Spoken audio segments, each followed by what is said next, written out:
welcome to The Subject is Moot, where everything we discuss is debatable. I am Dom, and across from me is... Mike? Yeah? Yeah, definitely. Is it you? I think so. Okay, good. And a special thanks to Vinny and Quiz, the producers of the podcast. We want to hear from you, so write in your opinion, comments, or topics you want us to talk about to thesubjectismoot@yahoo.com, and we will bring them up during future shows. You could also follow us on Twitter at TSIM_podcast. And now we're on Facebook, so in the search bar, just type in Dom, Mike, or The Subject is Moot, and you'll find us. Today is going to be an unformatted format day. Wow. Yeah, it's going to be shoot from the hip. Sounds exciting. It is actually enthralling. You know what? This is going to be about a topic that I think majority of our listeners will enjoy and definitely can relate to. So before we get started, we're going to build up some hype. This show is brought to you by Sweetwater Sounds. Sweetwater. You all right? You good? Now I am. You got that off your chest? Sweet. Sweetwater has been providing music instruments and pro audio since 1979. They have excellent products, pricing, and customer service. They also offer interest-free financing, free shipping to the lower 48 states, and exclusive free 2-year warranty, which comes with nearly every product they offer. They are located in the United States in Fort Wayne, Indiana. Call 800-222-4700 for sales assistance, technical questions, or advice. Very nice, helpful people there. They are yep. And you could also check out their website, sweetwater.com. I was on the phone with them for one time, 20 minutes, 30 minutes, just asking them questions. And you know what? They just knew everything. Their service is unbelievable. I was on the phone with another company trying to order something. They put me on hold 4 times. And then after 20 minutes, I hung up. Yep. Didn't even order it. I called Sweetwater and I ordered it from them. It literally took not even 3 minutes. Well, they take pride in their company. And I emailed the president. I saw a short little snippet on YouTube about the president of Sweetwater, and I kind of like the way he does business. You know, he's all about the people and satisfaction. So they have my vote. Can't run a business without people. Not at all. To the people that work for you and the people that buy from you. Today's episode is going to be about a decade in music that is such a range on the spectrum when you think about the music. The decade that we're going to talk about is probably the one that I think our listeners can most relate to. I know we could relate to it growing up during that era, and the 1980s is by far, I think, overall a decade to remember. Just from, and not even just music, movies, toys, history, everything. And so with that, before we get started, how about a little bit of trivia from the 80s? Obviously, the queen of the 80s, Madonna. Mike, there's 5 questions here I want to talk about. Madonna was a backup singer and dancer for what famous disco artist? And stick around till the end of the show. Sergio Venlente. Yes, it was him. How'd you know? I don't know. You saw the answer. I can't ask this next question because it'll kind of give away the answer to the first question. True. Scratch that question. What we'll do is we'll actually just ask that question later on. Part B. Yeah, part B. We'll just talk about it later on, almost like an FYI. What group was Madonna in the early 1980s? Judas Priest. What? She was, I think, for a week, right? Possible. What was her role in that band? Not Judas Priest. And again, the 5th question is part. That's actually poor writing on my part. Anyway, we'll go over those later on. More part B's. It'd actually be mostly just fun facts. So stick around to the end of the show, and we'll go over the trivia / fun facts. Yes, more like trivia / FYIs. Okay, so the 1980s. Mike, let me ask you a question. When you think of the 1980s, what's the first thing? Well, what comes to your mind? Not the first thing, but what comes to your mind thinking about the 1980s? Thriller. Michael Jackson. Yeah. I was huge. So the first thing I think of when I think of the 80s is Thriller. After that, I don't know. All the cool toys that were out and all the good radio songs. I mean, I wasn't really into listening to albums at the time. I was a kid, besides Billy Joel and actually Hall & Oates. But wait a minute. Boy George. A little bit. That was a little bit later. Was it? Mid 80s, 83, 84, 85. But the cartoons, still Saturday morning cartoons were still on, so I think of that. Wrestling on Channel 9. 100% wrestling. That was my next answer, was wrestling. Well, before that was Doctor Who. I wasn't a big fan of that. No, I wasn't a fan of it either, but because I would be in front of the TV before, Waiting for wrestling? Let's just say it started either 9 or 10, whatever it was, I would always make sure that I got in front of the TV before that. So you'd see the exit credits of Doctor Who, and then you'd go right into wrestling on Channel 9 with, this was before Piper's Pit, Roger's Corner. I love Piper's Pit. And Piper's Pit no more, but Roger's Corner before Piper's Pit. This is when Bob Backlund was the champion. Yep. Pre-Hogan. Pre-Hogan, jeez. Well, Iron Sheik beat him. I was just going to say, Iron Sheik. Beat back Bob Backlund, and then Hogan beat, and then the rest is history. Which WrestleMania 1 was horrible. That was it WrestleMania 1 where Hulk Hogan fought Andre the Giant in a match where they were just laying on the floor the whole entire time. No, still WrestleMania. Yeah, it was the beginning of an era. That era brought a lot of things to mind. I mean, when I think of that era, yes, Michael Jackson and Madonna pretty much owned that era, probably, in music. MTV music. too. That was huge. Well, we'll get to that. But I think of mullets, makeup, rap, hip hop. I was big in the early 80s. Obviously, hair bands, MTV, VH1, the electronic sounds. Synth, absolutely. 80s synth. Eddie Murphy. Eddie Murphy's Hot Tub, Who Shot Buckwheat, Delirious, comedian album. Raw came late 80s. That was like 88. We're still talking about the 80s. Yeah. No, I know, but I'm thinking just early 80s. Rubik's Cube, Michael Jackson's glove and jacket. Oh, man, did I want one of those jackets. Did you have the glove? No. Maybe I did. I don't remember. You could have just got like a white glove and just dipped it in some glue and some sparkles. And kind of. I wanted the jacket. That may get you through the day. Thriller or Beat It. Either one. I wanted one of those jackets as a kid. There was a place in Staten Island called the Big Apple Bazaar. Well, I remember that I place. used to walk in the back, and they had both. Really?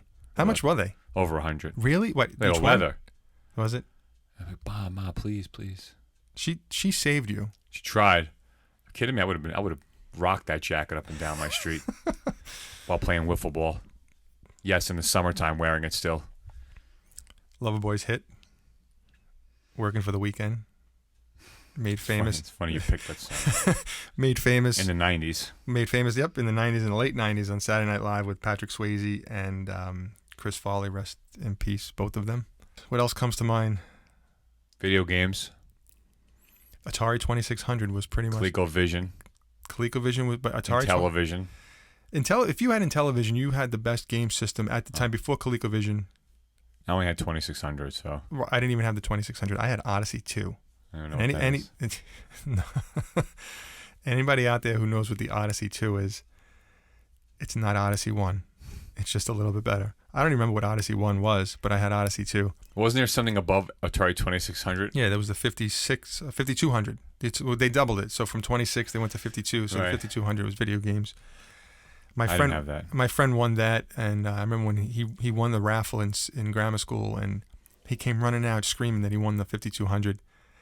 And I think that day when I went home from that bazaar, ColecoVision was hooked up to my TV, and my parents had gone out and bought ColecoVision. That was probably one of the better. Then what came after that? Sega and all those other ones. Nintendo, and then Sega. Which was great. Yeah, but that was 89, right? 88, 89.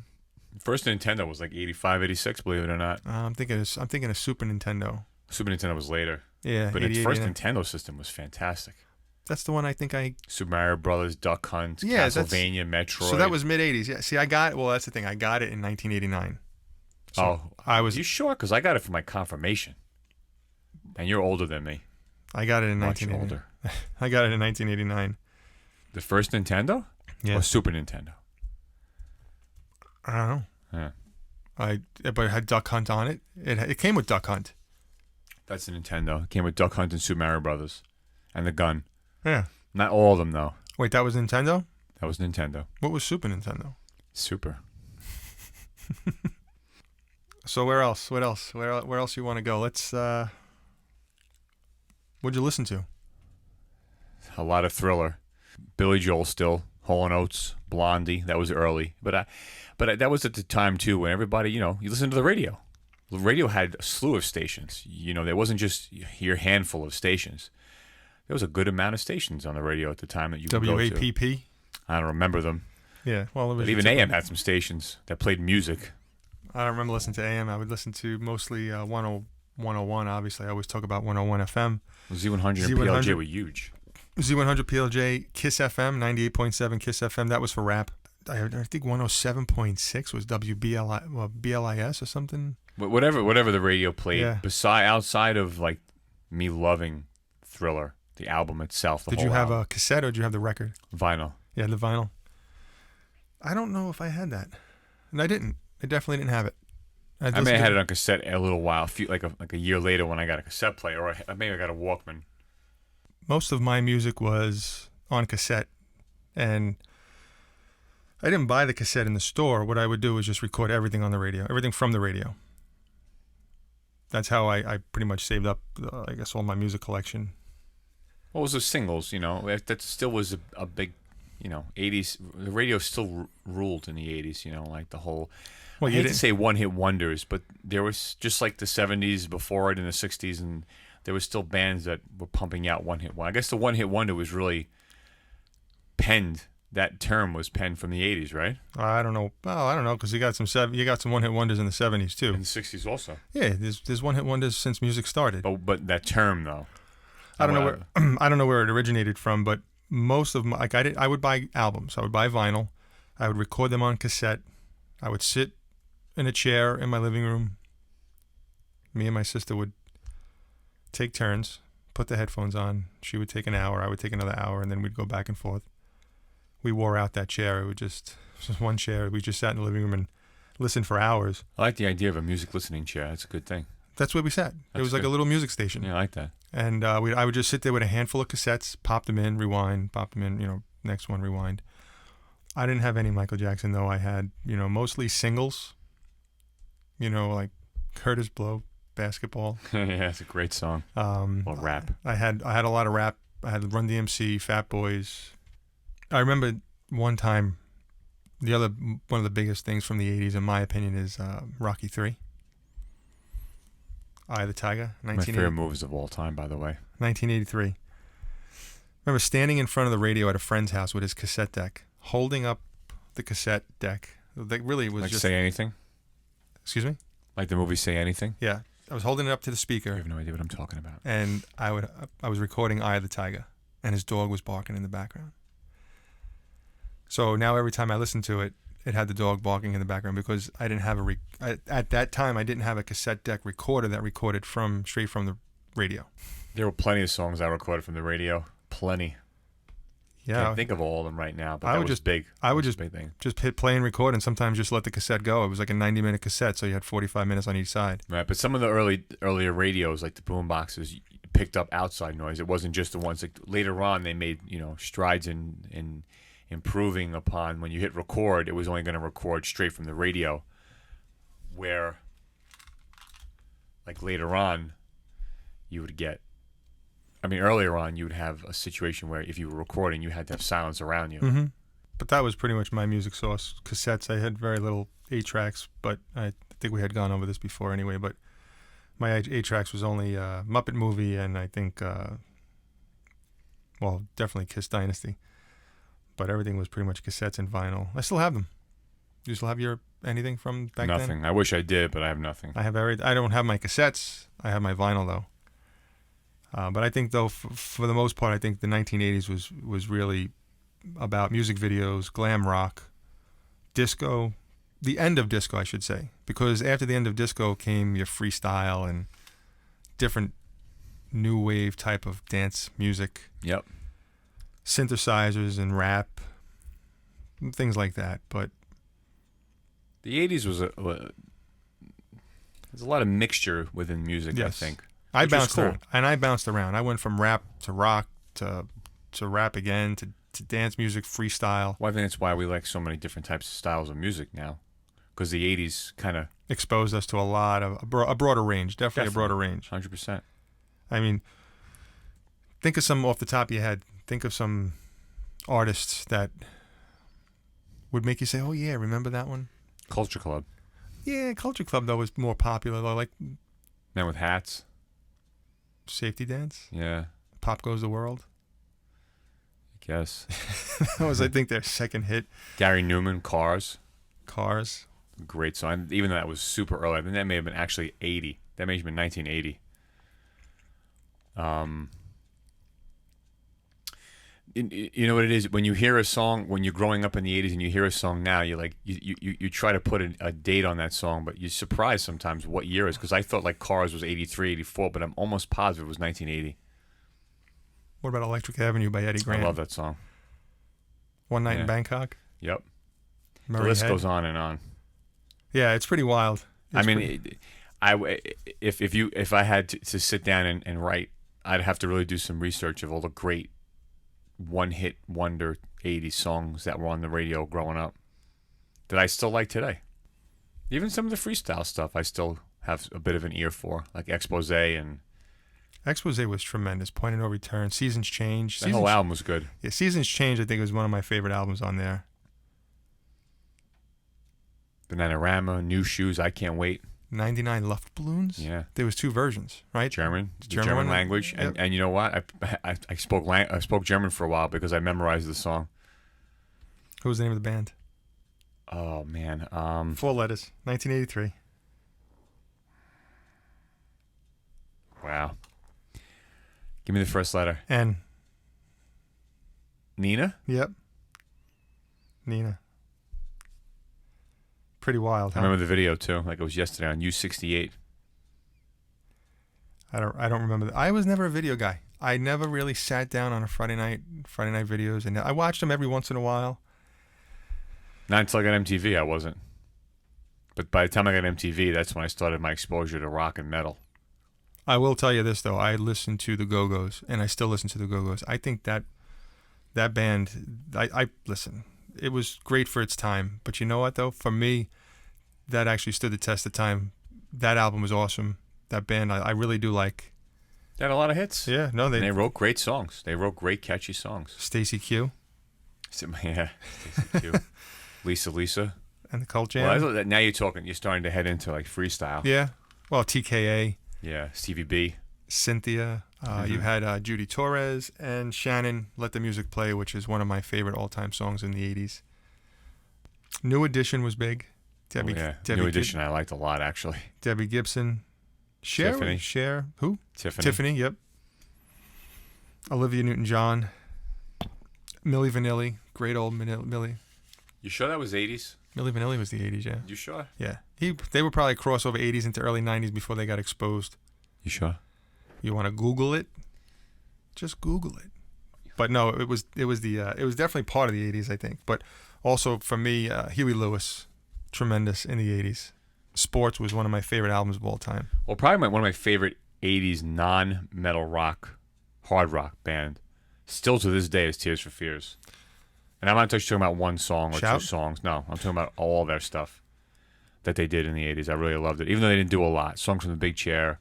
I forget The Hurting was the first record. I love all that stuff because I thought both their voices were different, but they really worked well together. I really love their stuff. Still.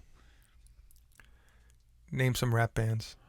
Rappers from the 80s that I liked, or well, obviously the first one that comes to mind for me is Run DMC. Well, Run DMC is Number one. The best rap band ever in the history of rap. Beasties, Biz Markie, Dougie Fresh. License to Ill is definitely one of my favorite albums by the Beastie Boys, which probably I want to say was at 1988. Yeah. No, not 88. No, 86. I'm sorry, 86. No, 86. I was a sophomore. Throw me off for a second. No, I was a sophomore. I was thinking 88 because I was thinking of something else. But no, I was a sophomore in high school. I remember getting the cassette from a friend of mine who probably recorded off of his vinyl or whatever. Right. And I listened to that thing over and over. That was the first cassette I ever bought with my own money. Really? And Pathmark was selling cassettes at the time. Whatever was, they were just selling they had an end cap of whatever was popular. Mm. The first cassette I ever bought with my own money. Yeah. You still have it? No. Cool Mo D, Big Daddy Kane 80s? I guess it was. Yeah, I think so. Slick Rick. Slick Rick, Tone Loc, Ice-T. You said Dougie Fresh? Yes, I did. Real Roxanne. Grandmaster Flash, Melly Mel, The Furious Five, Sugar Hill Gang. Pretty much those are like the grandfathers of rap. Sugar Hill Gang was from Englewood, New Jersey, I believe. And then after you Run DMC, well, Curtis Blow, then after Curtis Blow, then you had Run DMC Fat Boys. Fat Boys are back. Then you had Dana Dane. Dana Dane was funny. You had Houdini. I'm not sure if Tone Loc was 80s, though, man. Yeah, Tone Loc was definitely 80s. Again, why don't you write all this stuff down and Google it? 80s. I remember he's going to the internet. And then LL Cool J comes in. We very rarely go to the internet, just so you folks know out there. That's because we just have a wealth of knowledge implanted in our brains that we don't have to. Salt and Pepper. You were a big Salt and Pepper fan. I love putting it on my food, yes. MC Hammer. Public Enemy, I didn't get into. I didn't get into Public Enemy. I was more into Houdini. Then you had Dr. Jekyll and Mr. Hyde. You just made it with the Tone Loc, 89. You just made it. All right, so what was the other thing we had to look up? Oh, Milli Vanilli? Milli Vanilli was definitely needed. So pop, you had what? You had Madonna, Billy Joel, you had Elton John, Michael Jackson. We should have said Michael Jackson first. Well, there's no specific order. You had Janet Jackson. You just made it with Milli Vanilli, too. What is it, 88? 89. 89, too? I told you. On the cusp. I told you. It wasn't on the cusp. Was it 11:59? No, it was still is 89. December of 89. December 29th. Cyndi Lauper, Prince, New Kids on the Block. Please. You mentioned Hall & Oates before, so. You mentioned Huey Lewis. Huey Lewis is my favorite one of my favorite in the 80s. Don't forget the amount you're talking about pop now, right? Phil Collins had a huge career in the 80s too. And there was outside of Genesis.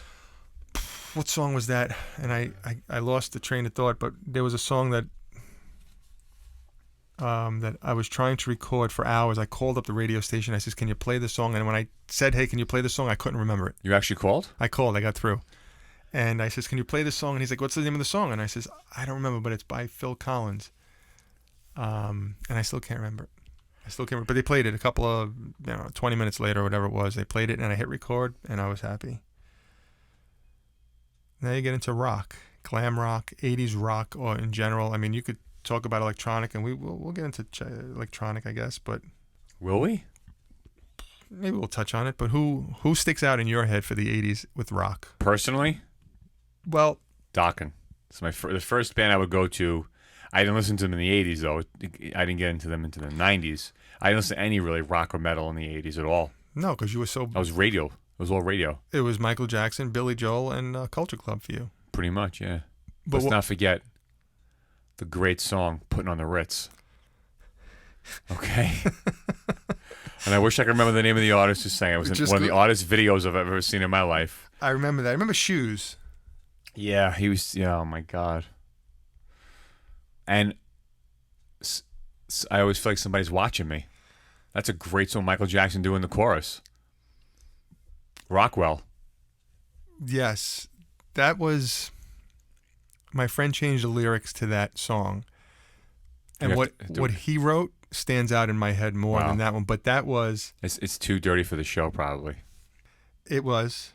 It is. But it was definitely... How about Pastor Ducci?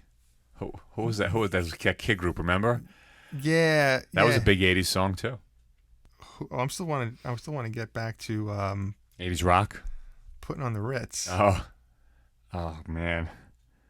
I actually had the whole... Someone bought me for Christmas the whole entire cassette of that band. And I listened to only one song and one song only. And there's your one-hit wonder. Yeah. Taco. Yep. That's right. That was Taco, yeah. That's wild.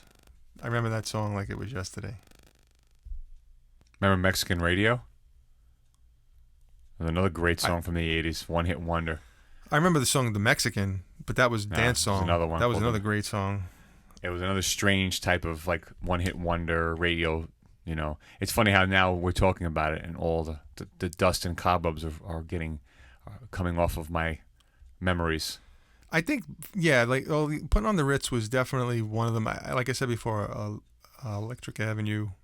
That's what this song was kind of like. Like when Yeah. you look up Mexican radio and you hear it, you'll say, "Oh yes, I know that song. Trust me." But getting back to the rock and I really wasn't into Well, rock let's and metal. say forget your choice of your favorite band. Who pretty much ruled the '80s in rock? I mean, as far as popular, who was popular? Obviously, Journey. Bon Jovi? Journey. Well, Bon Jovi was Earlier on, you mean? Earlier on. Well, see, there was two waves of rock when you think about it, because the Journeys and the REO Speedwagons and the Totos and the Kansas and the Bostons, Those were not hair bands. but they were also coming out of the 70s They into were. the 80s, Yeah. trying to make Bruce it through. Bruce Springsteen was. Well, I'm saying like of the rock, like that type of rock. Styx, Foreigner. Tom Petty. No, let's focus here, Dom. Sorry. I just. That's like rock. That's like rock and roll. Like, Bruce and Tom Petty. You can't put them in the same category as these other bands. They were kind of coming out of 70s, 80s, trying to get past the punk, the new wave, whatever was, because music was constantly changing in the tail end of the 70s, and they made it through.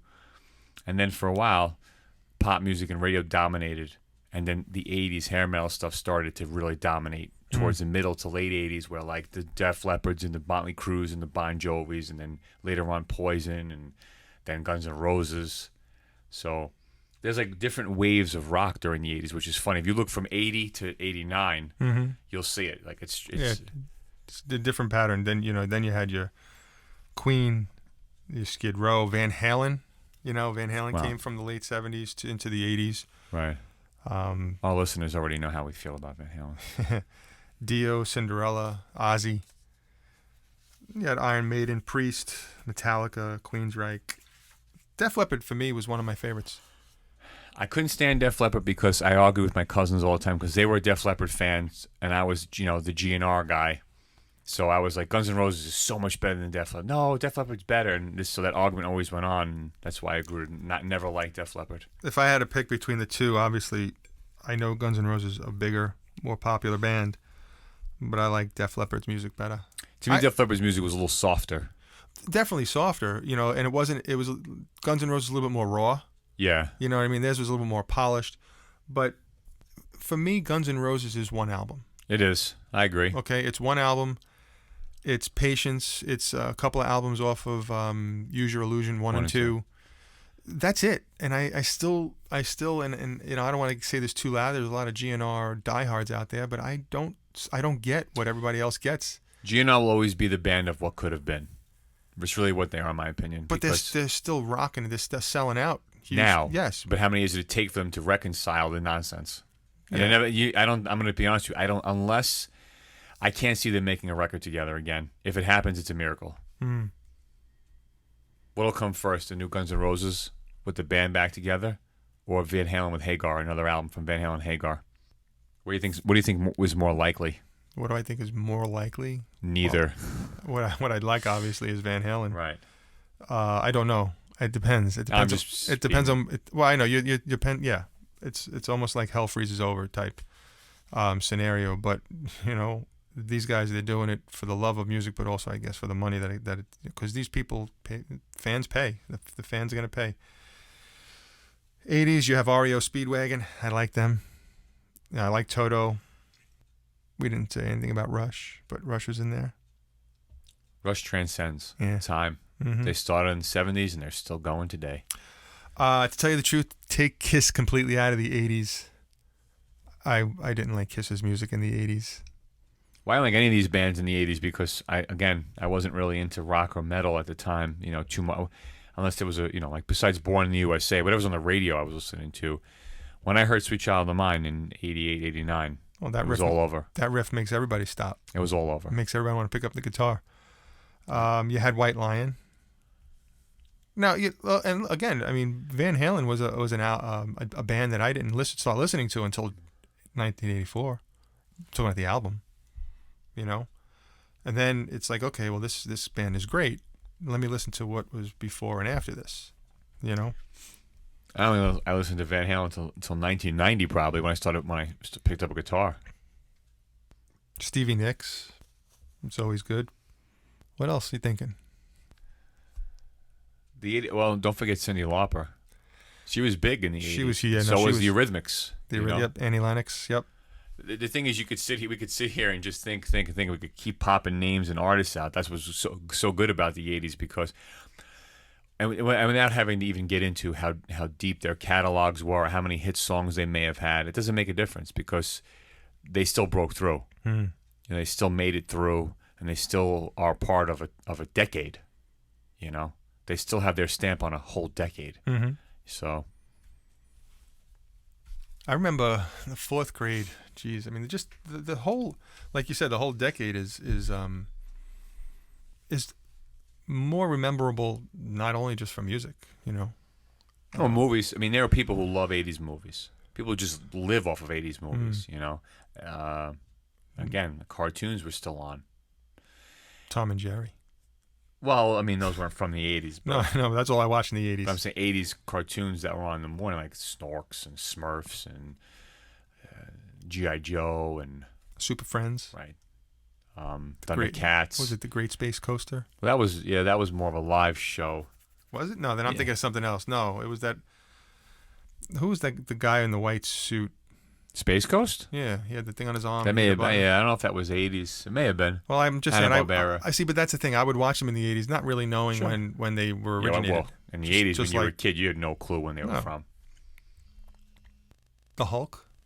TV show. Yeah, late '70s, early '80s. Dukes of Hazzard. Chips. It's funny because I like a lot of older shows, but I don't think I'd go back to any '80s show like that I would want to watch season after season of right now. Well, I can't name one. I don't know if I could sit there and watch the Dukes of Hazzard, although Daisy would be a good reason why. Chips, no, I really have no interest in seeing Ponch and John.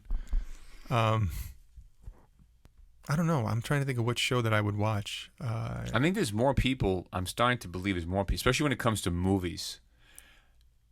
There are more people out there now who didn't grow up in the '80s, who love '80s stuff, movies, music, even fashion. Do you watch the Goldbergs? I do not. The Goldbergs. I know of it. It's all about the '80s. It's hysterical. Right. I mean, it's just literally about this family who grew up in the '80s. It was. We have a lot of people now out there who are becoming successful in directing and writing who grew up in the '80s, who are starting to put that. But you know what? The Simpsons did it. Sorry, because the Simpsons really didn't have. There was no time stamp put on the Simpsons, so the Simpsons touched upon the '60s, the '70s, the '80s. You know, they referenced a lot of stuff from all of that time. You know, unfortunately, they don't do that anymore. They kind of lost their way, but that's what made it so great. But I don't even know if first of all, there's not one TV show that I can think of in the '80s that I would say I'm going to go out and buy the seasons and rewatch them over and over again. Same thing with movies. I can't tell you in my enormous movie collection that I used to have that they may have been 10 or 15 movies from the '80s at the most. And people love '80s movies. I can't think of a lot of '80s movies only because I just can't remember a lot. Right. But obviously Rocky 3, Rocky 4, and Rocky 5, those were all in the '80s. Rocky 5, I think it was. Well, Rocky 5 could have been '89, '90. So I don't really remember. Probably '90, I think, was Rocky 5. Rocky 5 was horrible. Night Shift was probably a movie. Oh, yeah, with Henry Winkler, Michael Keaton, Diane Keaton, and a couple of other people too. One guy, I forgot his name. He was in One Flew Over the Cuckoo's Nest. God rest his soul too. That Barney Rubble, what an actor. That was probably one of my favorite movies. A movie that I could talk about still to this day, where people will be like, I don't know if I saw that movie, and then when you start talking to them about it, they say, oh yeah, I did see that movie. But no, I can't recall. I mean, there was probably you had Easy Money. Well, that's what I'm saying. There are a handful that I love, like Vacation. Probably my favorite movie out of the '80s is the first Vacation from '83, I believe. Gremlins, Ferris Bueller's Day Off, Ghostbusters 1. I loved. I mean, Caddyshack. Caddyshack's classic. There is a hand. Again, there are, but I can't say there's 50. And I grew up in the '80s. Animal House. Wasn't a huge Animal House fan, believe it or not. As much as I love comedy, I wasn't huge on it. Well, that was a good movie. It was good. No, it was good. So was Stripes. I mean, there was a handful of movies, but I think we were young. At least I was young. You're much older than me. He's older than me, folks. It was so. At that time, those movies kind of went over my head in the '80s, and I wasn't allowed to watch them. Mm. So then you had the horror movies of the '80s too, the Halloweens and the Friday the 13th. I wasn't into horror. I wasn't into horror movies. I think Freddy Krueger. I probably saw. That was probably one of my first. No, Prom Night was I think my first horror movie. Right. I came home from that movie and I took a shower with the curtain open. Yeah. I never saw any of the Halloweens and the Friday the 13th. I think I may have seen them if they were on, and I was just passing through the bedrooms, into the living room, and it happened to be on. I'd sit down for a couple of minutes to watch it. I remember watching Halloween, the first Halloween, probably 6-7 years ago. It's my favorite horror movie. Purely, but I believe it's pure. It's pre-80s. Purely cheese. Stop. Just horrible. Calm down, folks. Don't listen to him, please. Just absolutely. Please. When you sit there, horror fans know. Horror fans know. But it was horrible. You can't think of it. I know. Now. No, but back then it was unbelievable. I don't watch Star Wars for weeks. Episode 4, 5, and New 6. Hope, and say that ever. No, you can't watch that and say that's horrible. Never. No. 4, 5, and 6. Which one do you like better? I like Empire Strikes Back out of those. Empire Strikes Back may be one of the greatest movies of all time. Mm-hmm. It's tough. I like them all. I love them all. It's very tough for me. I feel like if I put them on now, I haven't seen them in so long. If I put them on, because I remind you, I only saw 4, 5, and 6. Well, you're not missing anything in the prequels. Well, what about Rogue One? That just came out. It's good. Yeah. And even the newer one was good. I thought that's not. What's the new one? I just came back from California, and on the plane ride there, I had the choice to watch that or a bunch of movies, but I picked Hacksaw Ridge.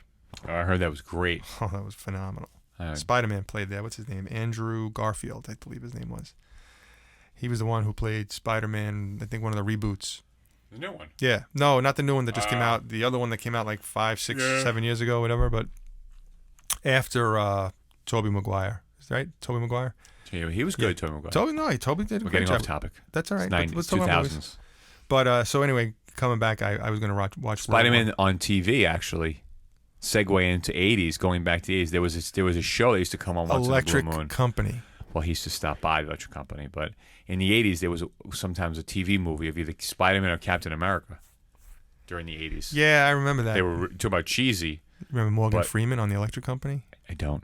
You don't remember that? No. Oh. I remember the Electric Company, but 1, 2, 3, 4, 5, 6, 7, 8, 9, 10, 11, 12. So who were your guitar heroes from the 80s? You mean in the 80s? There were none, but from the 80s? George Lynch, Eddie Van Halen. They were in the 80s. That's what I'm saying. You just said in the 80s there were none. But No, my from point the 80s, is, growing up in the 80s, I didn't have guitar heroes because No. I wasn't playing at the time. But from the 80s, yeah. Yeah. George Lynch. Satriani, Yes. Yngwie. Well, Satch, obviously. Yngwie. Vai. Yeah, all the guys that played. Vi. I think I played George Vito Lynch. Bratta. Yep, Vito Bratta. I think I played George Lynch's guitar. Somebody told me it was his guitar. At the end of the show, he busted it up, and then they... Did you absorb his greatness? No, it didn't help me at all. The action was real high on it because they said that he broke the neck, so they put another neck on it, and it was really... I played through this guy's... He had a Marshall 410 cabinet. It was... He says, oh, yeah, this is George Lynch's guitar. I was like, all right, cool. It was a Kramer. Did he play Kramer? Maybe early on he did, but he was an ESP guy once he got, I remember that, yeah, but I endorsements. Probably before endorsements, yeah, you're talking about like early 80s, 83, 82, maybe playing Kramer at the time. But once he started becoming the George Lynch that everybody started to know, ESP gave him an endorsement deal. What about bass? I'm going to say Steve Harris is probably the most... Geddy Lee and Harris. I was going to say that Geddy Lee is my next... Billy Sheehan. Yep. Les. David Lee Roth. What year was Les? Yeah, you got to be careful there because that may Google not it. be. Oh, good Lord. Come on, it just takes a couple Primus. of seconds. Well, actually, you never knew that he was in a thrash band on one album called Blind. I'm going to find out for the good people, the good listeners of Subjects Moot. But he was in a thrash band with the guitar player from Primus. It was one album and out, and then they formed Primus. I'm curious to know. But you also had, you had some solo acts. Tom Petty, Bruce Springsteen, Born in the USA, catapulted him to another level. Okay, I think, in my opinion, Bruce Springsteen is almost like the Metallica, right? You had a lot of the underground, diehard Bruce music, and then Born in the USA popularized him. I would say like the Black Album popularized Metallica. What do you think? To the mainstream, yes. But I mean, before that, their other stuff was pretty popular. Blind Illusion, folks, was the name of the thrash band Les Claypool was in. Yeah. So what year was that? Doesn't say. Come on, year, Wikipedia. Wow, formed in 78, but the album he was on. See, I do know some things. Could Mike be corrected here? Could Mike stand corrected? He won't admit it. 88 was the Sane Asylum, but that was... All right. Well, so Les Claypool's from the 80s. Oh, God. So, am I wrong? Bit. Talk about some comeback bands. Right? Some comeback bands from the 70s into the 80s. The first Primus album, Frizzle Fry, was released in 1990. 1990, folks. Okay, but Les Claypool was playing bass in the 80s. Did he pick up the bass in 1990? You just said he put an album out in 78. Actively started playing bass in the 70s. Yes, so that's... No. So wait a second. Yes. No. I'm not saying Primus. I'm saying Les Claypool as a bass player was pretty popular in Head this back end. to your comeback bands there. Go All right. ahead. Get back into your comeback bands. Comeback bands, I guess, I don't know. Beach Boys, Steve Miller, right? Transcended from the 70s into the 80s. You have, AC/DC, I wouldn't call them a comeback because they just spilled over from the 70s into the 80s. So many bands had like a down period in that 70s and 80s bridge where they quieted down. They were still making music, and then at some point, again. Right? They were lucky to. The other genres you have R&B. I mean, Rick James, obviously, Smokey Robinson, Diana Ross, Donna Summer, Kool and the Gang, Misled. I remember that song. New Edition was R&B. And pop. I mentioned it before. I know, but pop. I would still. They kind of. Anita Baker. 70s, 80s. Sade, I like that. That's a good mention there. Kool and the Gang, though, the song, I think in 1984, 85, Misled came out, and that was probably one of my favorite songs at that time. They were good. Would you say Billy Ocean was R&B or pop? I would call him pop. Who made the song Easy Lover with Phil Collins? I loved his voice. What's his name? Oh, man. Phil Bailey? Was it Philip Bailey? Yeah. He was a great singer. I love that song. He's an artist I think doesn't get enough credit, Phil Collins, because you think about his career, and he went from like obscure prog, 70s prog, to like pop prog, to pop, to R&B. He did it all, Phil Collins. He was a tremendous songwriter and artist. I don't think he doesn't get put up there with the likes of the Eltons and the Billies and the, whoever else you want to throw up in that singer-songwriter category that went from 70s to 80s to 90s. I think he should be up there. I always liked Phil Collins.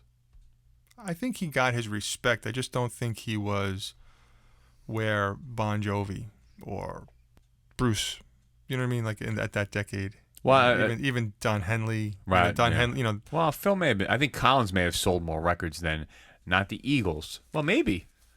Phil Collins sold a lot of records. You could think about it. I'm not going to even bother looking it up. No, for me, I liked him. I don't think he gets enough credit. Right. I think he was popular. I think he was great. I think people know he was great. I just don't think they hold him at the same level. I'm sure a lot of Genesis fans were distraught when he went from Mama to Susu Studio. We didn't mention U2. Not you. U2. It's true. That's a big band in the 80s. That's a knock on us because I'm a huge U2 fan. I know. Especially the 80s U2 stuff. I love Boy, from Boy to Joshua Tree. Yeah. Is as close to perfection of a discography that you can get. What I like about U2 is that they've just been together for so many decades. They stay true to their fans. I think their music obviously is No, you don't think they did? 90s, they kind of stepped way out of the box, and I think they lost fans and gained fans. Achtung Baby, Zooropa, and Pop were a huge step outside the box. Achtung Baby started the wave of their change from like rock and roll alternative to electronic, almost dancey. But you know what though? But I still think the fans still stuck around. I don't think you give up on a band when they put out a bad album. No, you can't. Especially U2. I mean, I don't think they could have it since the 80s. You're looking at 40 years. Yep. You can't have a career 40 years with the success that they've had by losing fans just because of an album or two. I think when an artist gets a certain amount of artistic strength like they had, they feel like they can do whatever they want. Doesn't any and artist? Their fans will take the ride with them. Yeah. But they try new things. You can't listen. It's hard to put. I would be very proud to be a one-hit wonder at this point in my life. Sure. Right? I think or anybody. Any point, because you could make money off of it. Sure, you can. If you're smart. But I don't think anybody's going. Well, maybe today these kids are on YouTube. They're going for that one big hit. But I don't think anybody back then was doing that because it wasn't very. You can't do that back then in the 70s and the 80s. You can't say I'm going to be a one-hit wonder. I'm gonna go stand on the corner. That was your only outlet. No, not your only outlet, but that was your only. You needed a record deal, and the record company owned you. Exactly. Now you could put it on YouTube and say, "Hey, I'm going to try and become popular with this hit."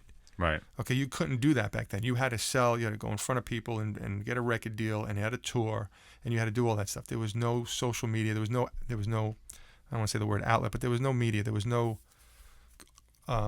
vehicle like there is today. Right.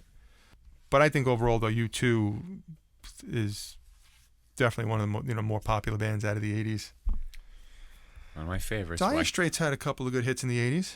Yep. They were in a league of their own also, I think. I don't know if you could really lump them in with 80s music, but even though it was 80s, but they really kind of had their own niche, Dire Straits. Brothers in Arms was a very popular album back in 1985. Prince, we didn't mention Prince.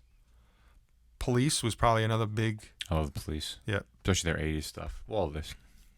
Another one of those greatest hits that everyone should own and pretty much does own. That sold quite a lot of records too, along with Journey's greatest hits and Foreigner's greatest hits. Were you a Foreigner fan? I liked a handful of songs. Lou Graham's great voice. What a great singer.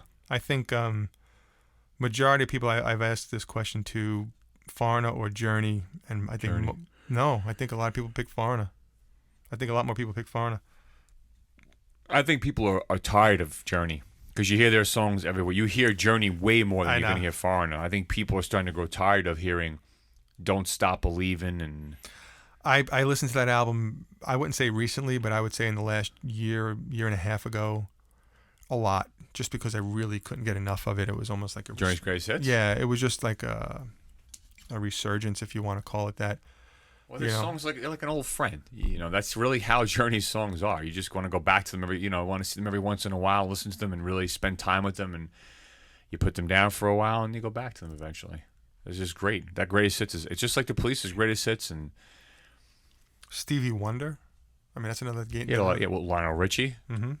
That's another name that comes. Listen, we could sit here and just continuously wait for it to hit us.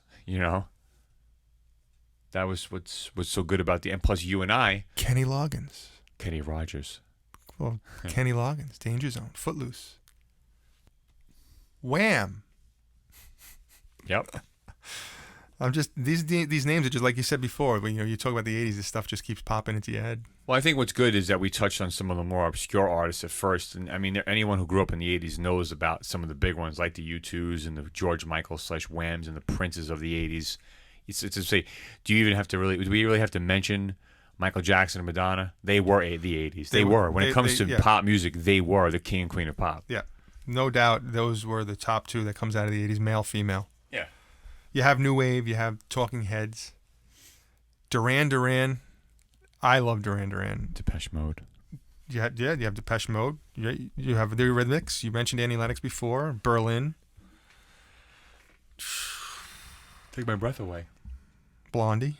I love Blondie. The Bengals. We mentioned the Go-Go's, but not the Bengals. I couldn't think when you were talking about that. I couldn't think of Susanna Hoff's band. Psychedelic Furs. Smiths.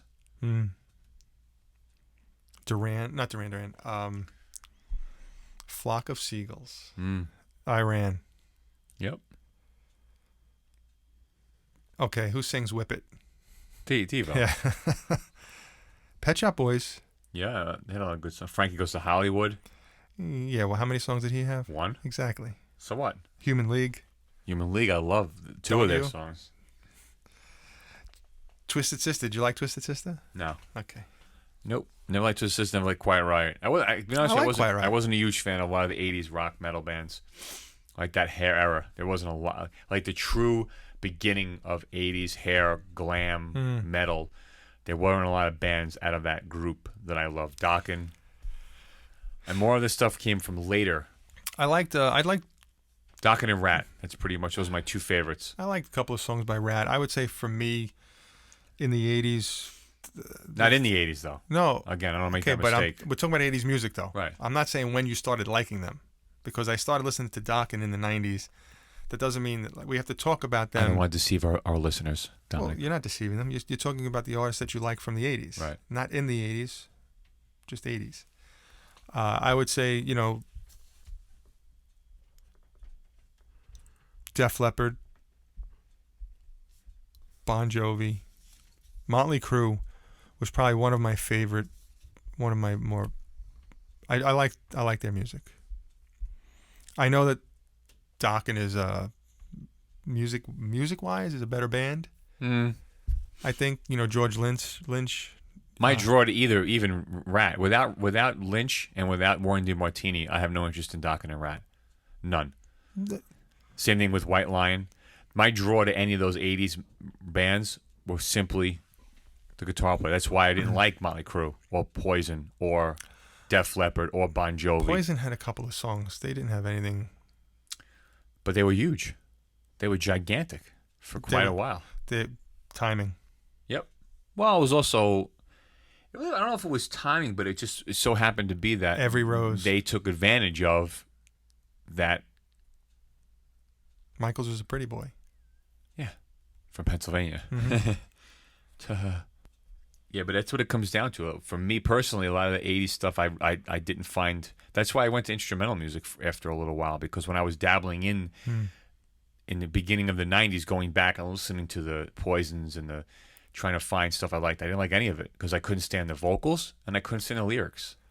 I didn't realize how many bands came out of the 80s. When you sit and you listen to satellite radio now and you put on the 80s channel or you put on the Hair Nation, there's so many bands that I never even heard of. Yeah, a lot. There's so many copycats. Yeah. Now, I'm talking about strictly hair metal. I'm not talking about the Maidens and the Priests and the Metallicas and I'm the talking thrash about these era. are underground bands almost. Oh, yeah, no, the hair era. Yeah. But even in the 80s, probably more popular music than in the Hair Nation. But even Hair Nation is, I almost sit there and say to myself, did I even grow up in the 80s? Did I blink?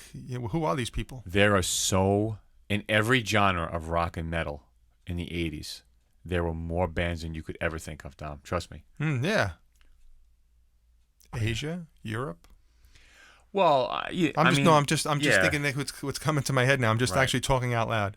But underground, there were so many. I didn't mean Asia and Europe were underground. No, I'm saying my timing of that was just like you stopped and then I just threw that out there. Pat Benatar. We didn't talk about Pat Benatar. She was another. Joan Jett. Yeah. Toto. We mentioned them. Did I?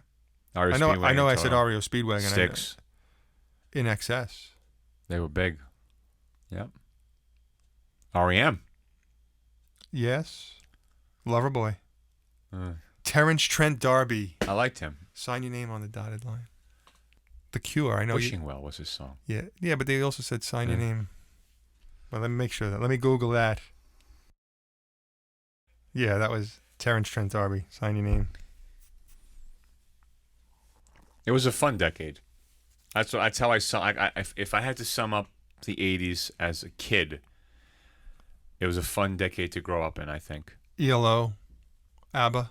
I was summing up the '80s. I know. I was getting somewhat nostalgic, misty-eyed, and then you had to bring up. You had Simon and Garfunkel's concert in 1982-ish, early Well, 81, 82. Concerts. I mean, there were a lot of big concerts, But I- Band-Aid, and But that turned into an album. We Are the World. Yeah, We Are the World. Queen. We didn't talk about Queen. You did. Did we? You did. I mentioned You Queen. brought Queen up. I never really listened to punk.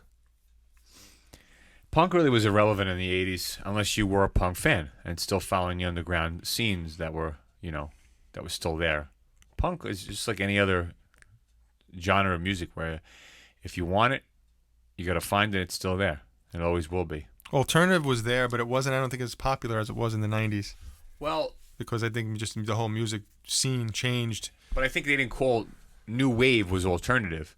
It just they started tagging it alternative later on, like called college music, or like college radio was huge in the 80s. Like REM, were they alternative? Were they new wave? You tell me. It was there. Oh no, it was You no know. alternative was there, but it just wasn't like what it was called in the 90s. Like I'm trying to think when 120 Minutes started on MTV. That was like their alternative. Like that was their alternative answer to like Headbangers Ball or Yo MTV Raps. They would show 2 hours of just alternative. Or what was new the wave. biggest genre in the 90s? In the 90s? Yeah. Probably alternative music. Exactly. Because you didn't really know how to before they called Nirvana and all the Seattle Grunge. bands grunge, it was Yeah. alternative. And then they said, But okay, yeah, it's grunge. everything went into the first category.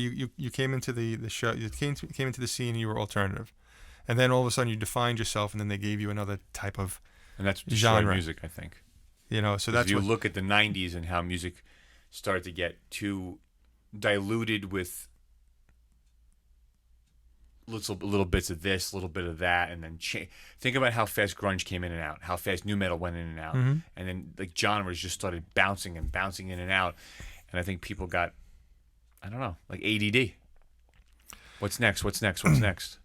Yeah, it was alternative from what I remember the 90s, which I really didn't listen to a lot of. It's funny because I think a lot of 90s, in the 90s, I was listening to more of the 80s music that I didn't listen to in the 80s. Right. I was almost behind. And the 90s, though, I never. 70s, 80s, and 90s, if I had to pick my favorite decade, I think the 80s stand out the most.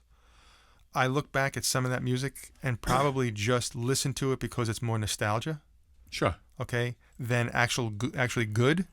But I think there was much more quality in the 70s. For me, music-wise. I think the 80s was just, for me, a great time just because I can go back. Yeah. And I could think of where I was when that song came out. Again, fun. It was a fun decade.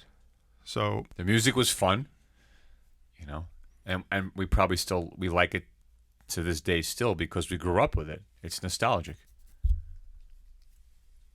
that's really all I think it is. It reminds you of vinyl. It reminds you of cassettes. It reminds you of things weren't right there at your fingertips. You almost had to work to get a song, Right. to sit there for hours and wait for it to come on the radio and record it. You appreciated, I think, music a lot more than you do now, I think, or at least you appreciate maybe the artists a lot more than you do. I think the kids today do. Yeah, Just, with the whole downloads and everything. Music's changed completely. Music's definitely changed. Like I said, I think the 80s for me was overall a great decade because of the variety I had. But here's a statistic that I just read.